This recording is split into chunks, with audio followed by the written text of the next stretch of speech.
Hey there, y'all. This is Jack, and today we're discussing Kagurabachi Chapter 8. I Will Change. Mostly good, I gotta say. They're going in the end, towards the end of the chapter. They're going a direction I'm not sure about, but the rest of the chapter is actually not that bad. And we cut to a villain where we get more on his backstory, which I did not see coming whatsoever, which is not bad. Pretty tragic, but not bad. I gotta say. You'll see why tragic in a sec. But yeah, let's just jump right into the review, shall we? All right, Kagurabachi Chapter 8. All right, we cut to Chihiro essentially just sitting down, remembering Shiba and how his name Azami. I'm sorry, Japan, if I'm mispronouncing that. I believe it's Azami. Essentially, them heading out, saying, okay, watch out, stay put. You'll be safe here with that place. I wrote her name down here. Hanao. Hanao. That's her not like again. I'm sorry if I'm mispronouncing her name. Hanao essentially, and Azim Shihiro remembering what Azami's words, saying that you're not ready to take them. Just stay put. We'll take care of this. Our group. So you just stay here to protect Shar. And right there, essentially, Chihiro's just remembering those words and just thinking to himself that he can't take them. What's that organization gonna do with the katanas, the mythic katanas that Sojo, I believe that's his name, the evil dude. He's just thinking to himself, what's Sojo up to? Then he just looks over here, Char just talking in her sleep, just I don't know what the dream's about, but it's just her talking in her dream, and just and Cheeto just taking note. It's just again an adorable moment, just takes two panels, adorable, and then we cut to Cheeto just going up to Hanao, and she just says, "Hey, is Char sleeping?" And he says, "Yeah, she's lost in a game of worlds in her dreams." Again, hilarious, I gotta say. And he just says, "I'm sorry for bothering you. That you got to hide us out here." And she says, "Don't worry about it. It's the least I could do to help you guys out." So Hanao, being a good friend, that's really good to see there. I like that a lot. And then we cut to the assassin with the bombs, the one with the weird jar bombs. Yeah, we cut to him and his backstory. We see him calling someone on the phone as he says, "My name is Matoka. I'm so sorry, Japan. I'm going to refer to him as Matoka. If I'm mispronouncing that, again, I'm sorry." And he's just going on saying that, he's known as the drama, as what those bombs are called. I'm not going to remember that name. My apologies. And he was born to kill. He's a sorcerer that's never lost. And no matter what, he's made a name for himself in this world. But we cut back to him and Shiba when they were talking to each other. As she was like, "So that's all the information you got for me." And Toraba, again, I am so sorry. Matoka. Matoka. I'm sorry. He's essentially like, yeah, and then she was essentially like, yeah, you should probably live a different life from now. This is not your life for you. And the guy's like, that's not possible. Then he remembers actually talking to his mom and sister, Motaka, as he remembers his sister telling him to leave. That people go after, not go after, but they accuse of the sister and the mom also being associated with him, in the bomb attacks, and so that they're very disappointed in him and they want nothing to do with him. And he just remembers that, thinks to himself, that yeah, they really wouldn't want me around. And she was like, that's unexpected, but since you're able to actually feel regret and actually make that face of like remorse, you still have a chance to change. You should really go back to them, man. That's very good to see that Shiba. Because I didn't think we were ever gonna see this guy again. If we did, I thought we were gonna get some kind of just kind of brush off a word saying, oh yeah, he's in prison or something. But no, it actually turns out that Shiba talked to him and actually give him a bit of counseling, like saying, you know what, dude, this life's not for you. Just go home, be with your family, and just leave this life behind. It's not for you. Just before it's too late, and that's really good. I didn't expect that at all. I did put in a little bit more words, but that's implied what's happened. That she would just talk to him, and that they just tell him, just go home, Muraka. Just not worth it. That's pretty good. And we actually get him calling his sister, saying, big sis, you know, I'm calling. I'm quitting the assassin business, and the sister obviously doesn't believe him at first, but he sees very genuine at this point. He's like, you know what, I'm done. I'm done with this kind of life. I'm just done with it.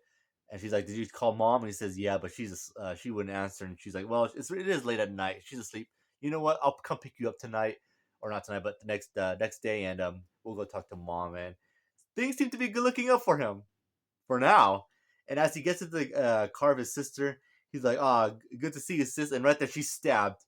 And right there, I was thinking, wait, he walked into the car and didn't notice that she got stabbed, but there's an explanation for that. There isn't one. And Mudaka's like, wait, what's going on? And he gets stabbed by a sword as he looks down and he's like, wait, no, my sister had nothing to do with this, as he knows who did this to him. It was a Sojo. As Sojo just says to him as we get a close look at him saying, as he says, their dreams or their deaths of them will pay for the debt of your failing mission. And Mudaka says them, and then he realizes them, mom, not just a sister, but mom. And he gets furious as he starts creating a massive bomb on him, saying, I won't die this easily. I'm gonna take you with me," as he starts creating a massive bomb. Then we cut to outside of the car as Sojo essentially just gets out and closes the door, and we cut to the inside, and Modaka's frozen, like frozen in ice. And yeah, Sojo essentially just walking back, just drying the sword on his cloak, and just walking away, saying, "That girl, she's still conscious. Yeah, you're a way of dealing with things. No, once you choose this life, it's the life you're gonna live." And then as he's walking away, Madaka regains consciousness. Like it doesn't hold back. Like he was never frozen, because as soon as Shoujo put the sword away, Madaka is unfrozen, and he continues his words. And he says, "I'm gonna kill you," and he blows up, and obviously he kills his sister. Yeah, and so okay, yeah, Sojo messed up, but okay. When he says, "Yeah, your sister's still conscious,"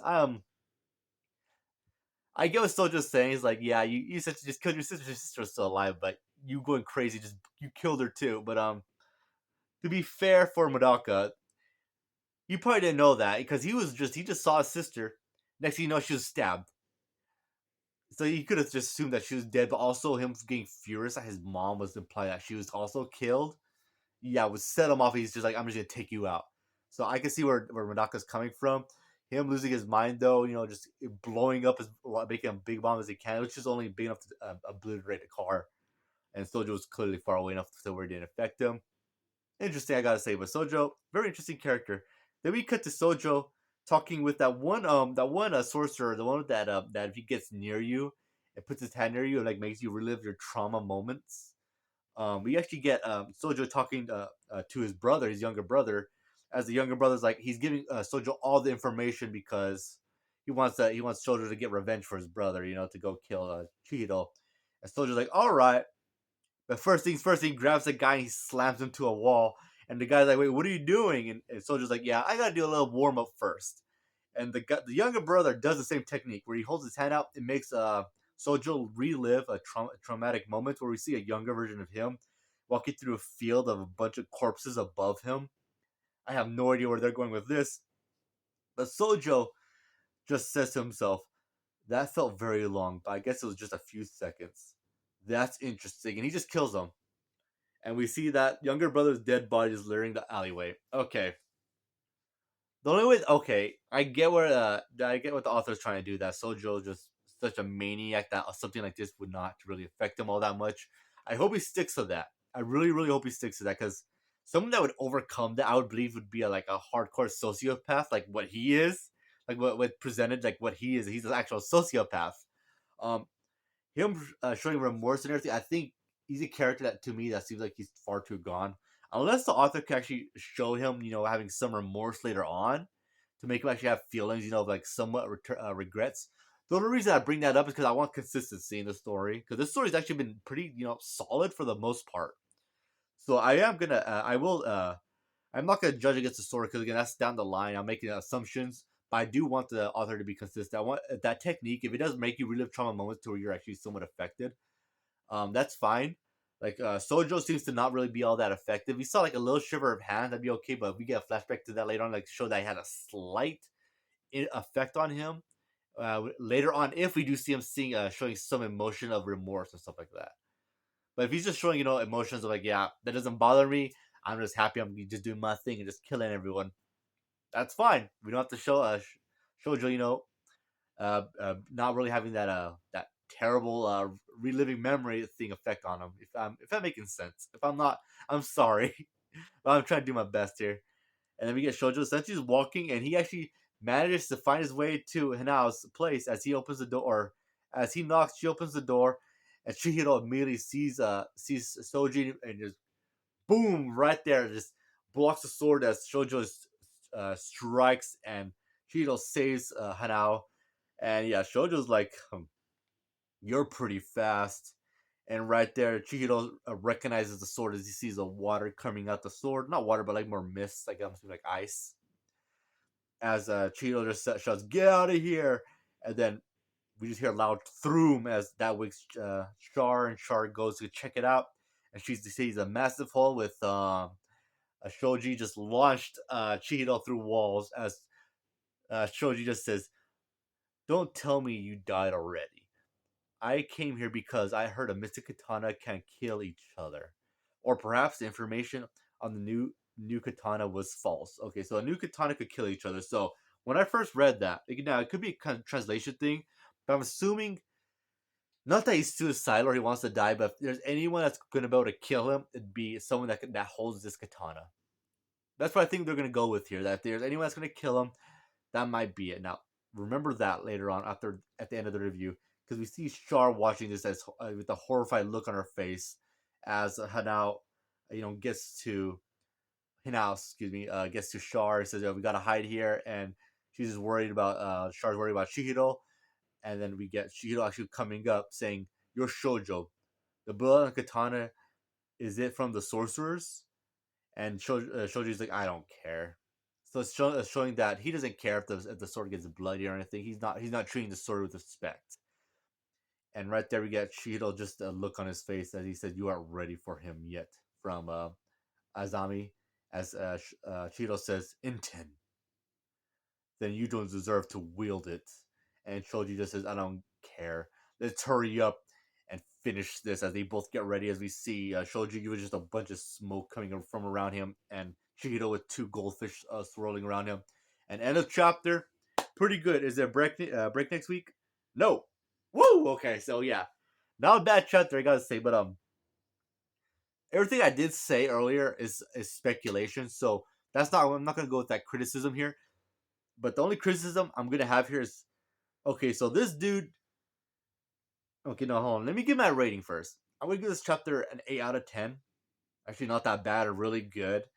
And overall, I was surprised, like pleasantly surprised with the flashback we got of that one character, that bomb character. I just forgot his name. I'm so sorry, Momoka. I'm sorry, Japan. I think that's his name, but I'm sorry. But but yeah. So 8 out of 10. I really like this chapter. But going forward, all right. So Sojo. Okay, so Sojo is clearly a powerful sorcerer, right? He clearly knows what he's doing. He seemed to have been around killing people a lot longer than Chihiro has, right? So I'm curious. Does Sojo so happen to get his hands on a sword and he's not really proficient with magic swords like this, and he's just using it, as a weapon to kill and just calling it good? I'm assuming that's probably what it's gonna be. Because I don't want it to be where Shoujo is a master with swords and he's mastered this new sword and he's going around killing people with it, and we get Chihiro coming in and taking him out. I don't think that would be good story wise, because it just show that Shoji or Shoujo, not Shoji, excuse me, Shoujo. If Shoujo is actually extremely powerful and he's wielding a sword like this, and we see Chihiro coming in and taking out, like, let's just assume Sojo is a master with swords and a master at using this katana. Let's say he's been using it for a while, and then Chihiro just comes in and fights him, and it's close, but he manages to beat Shojo. That would still take some stakes away from other fights that we'll see in the future. That if Cheeto's able to take on a master with this sword, that's mastered this ability and is able to overcome them, beat them, then that would take again some stakes away from other future battles where it's like, well, he's already killed one, right? So he's gonna be able to kill some other ones too. Like it won't be that much stakes. So if this dude got if Shoji is new with this sword, like he's like, it's okay if he fights with swords, but if he's not like a proficient master with it, like he just uses swords to kill, and he's had this sword not for very long, and he's still a match for Chihiro, and Chihiro barely wins with, I would assume, with some help would be nice, like with Shiba coming in and helping him out, or maybe a Hanao using some kind of ability we don't know about. I don't think she's a sorcerer as far as I'm aware. She could be. I don't know if it's confirmed or not. But Char, as interesting as Char is, I wouldn't want her to do anything. Yeah, probably like a hint of something coming, but nothing.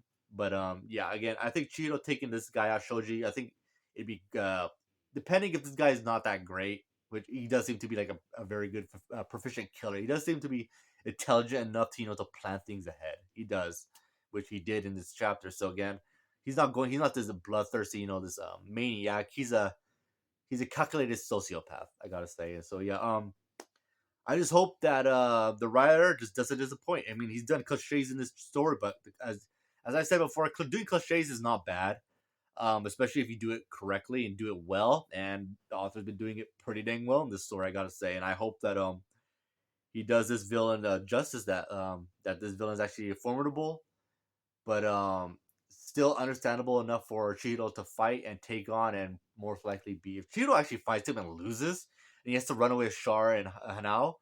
That would be very surprising, but I'd be all for it. But again, we'll see in the next chapter. So anyway, if you listen this far, I greatly appreciate it, and I hope you guys have a great day. Take care, and let me know what you guys think is gonna happen next. Later, guys.